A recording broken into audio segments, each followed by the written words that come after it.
Hello दोस्तों, कैसे हैं आप सब लोग।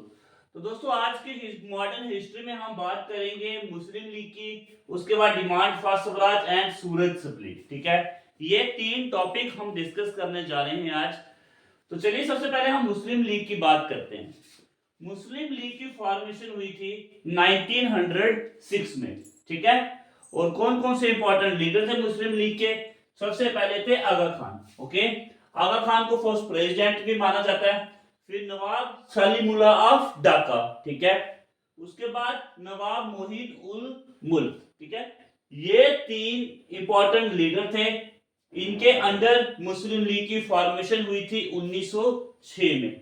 ठीक है, अगर हम मुस्लिम लीग की बात करें तो ये एक पॉलिटिकल ऑर्गेनाइजेशन थी, और ये वो ऑर्गेनाइजेशन थी जो पार्टीशन ऑफ बंगाल के साथ थी। ठीक है, ब्रिटिश गवर्नमेंट ने, जब हमने पहली वाली वीडियो में 1905 में देखा था, बंगाल का पार्टीशन हुआ था, और मुस्लिम लीग उस समय सपोर्ट करी थी ब्रिटिश गवर्नमेंट को, और ये पार्टीशन ऑफ बंगाल के सपोर्ट में थी मुस्लिम लीग। ठीक है, उसके साथ साथ पार्टीशन ऑफ बंगाल जब हुआ, उसके बाद स्वदेशी मूवमेंट चलाई गई। मुस्लिम लीग खिलाफ थी स्वदेशी मूवमेंट के। ठीक है, क्यों? क्योंकि स्वदेशी मूवमेंट चलाई गई थी पार्टीशन ऑफ बंगाल के खिलाफ, और मुस्लिम लीग इसको सपोर्ट कर रहे थे, जो पार्टीशन हुआ था उसको सपोर्ट कर रहे थे। ठीक है, इसलिए वो स्वदेशी मूवमेंट के भी खिलाफ थी। ओके, और मुस्लिम लीग की जो डिमांड थी वो क्या थी? Demand separate electorate for Muslim. ठीक है, मुस्लिम के लिए मुस्लिम ही वोट करेंगे, ये था सेपरेट इलेक्टोरेट। ठीक है, और सेपरेट इलेक्टोरेट की डिमांड थी मुस्लिम की। ठीक है, इनिशियली सपोर्टेड बाय ब्रिटिशर, और ब्रिटिशर भी जो थे इनके सपोर्ट कर रहे थे, और ये भी उनका साथ दे रहे थे। ठीक है, और इनकी ये डिमांड जो थी वे अचीव हुई। कब हुई?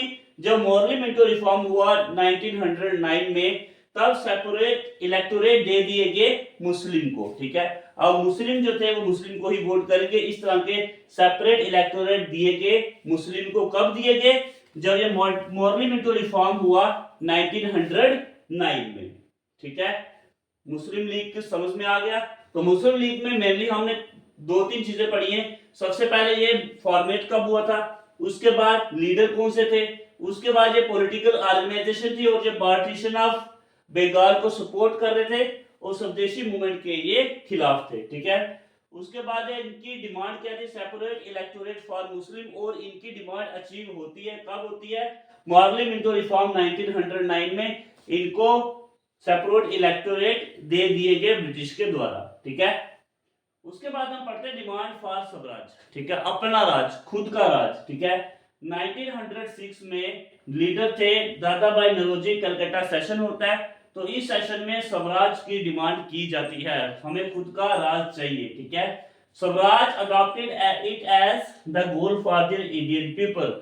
अब लोगों का गोल क्या होना चाहिए? खुद का राज। ठीक है, तो ये अडॉप्ट किया गया कौन से सेशन में? 1906 कलकत्ता सेशन में। ओके, उसके बाद सूरज स्प्लिट। सूरज स्प्लिट की हमने इससे पहली वीडियो में भी बात की थी, जब हम formation of Indian national Congress को पढ़ रहे थे। ठीक है, तो हमने देखा था इंडियन नेशनल कांग्रेस की मीटिंग होती है सूरत में 1907 में, और रास बिहारी घोष जो थे ये इस मीटिंग के प्रेसिडेंट थे। लेकिन दोस्तों ये प्रेसिडेंट की कंट्रोवर्सी थी। जो एक्सट्रीमिस्ट वाले चाहते थे कि लाला लाजपत राय को प्रेसिडेंट बनाया जाए, और जो मॉडरेट वाले चाहते थे रास बिहारी घोष। ठीक है, यहां पे क्या आएगा? घोष। तो जो मॉडरेट वाले चाहते थे रास बिहारी घोष को प्रेसिडेंट बनाया जाए, लेकिन हुआ क्या? तो कंट्रोवर्सी चली इनके बीच में, और रास बिहारी घोष ही रहे यहाँ के प्रेसिडेंट। ठीक है, और सूरज स्प्लिट में दो पार्ट में चली गई थी कांग्रेस, एक तो मॉडरेट, एक एक्सट्रीमिस्ट। ठीक है, कांग्रेस का स्प्लिट हो गया, कांग्रेस का टुकड़ा हो गया, और एक मॉडरेट और एक एक्सट्रीमिस्ट बन गया। मॉडरेट के लीडर कौन बने? गोपाल कृष्ण गोखले, एंड एक्सट्रीमिस्ट के लाल बाल पाल एंड अरविंदो घोष। ठीक है, तो ये था हमारा सूरज स्प्लिट, ये था डिमांड फॉर स्वराज, और उसके साथ साथ हमने फॉर्मेशन ऑफ मुस्लिम लीग को भी पढ़ा। ठीक है, ये थे हमारे आज के तीन टॉपिक। उम्मीद करता हूँ आपको समझ में आ गए होंगे अच्छे से। ठीक है, तो नेक्स्ट के टॉपिक हम नेक्स्ट वीडियो में डिस्कस करेंगे। इस वीडियो में इतना ही दोस्तों, धन्यवाद।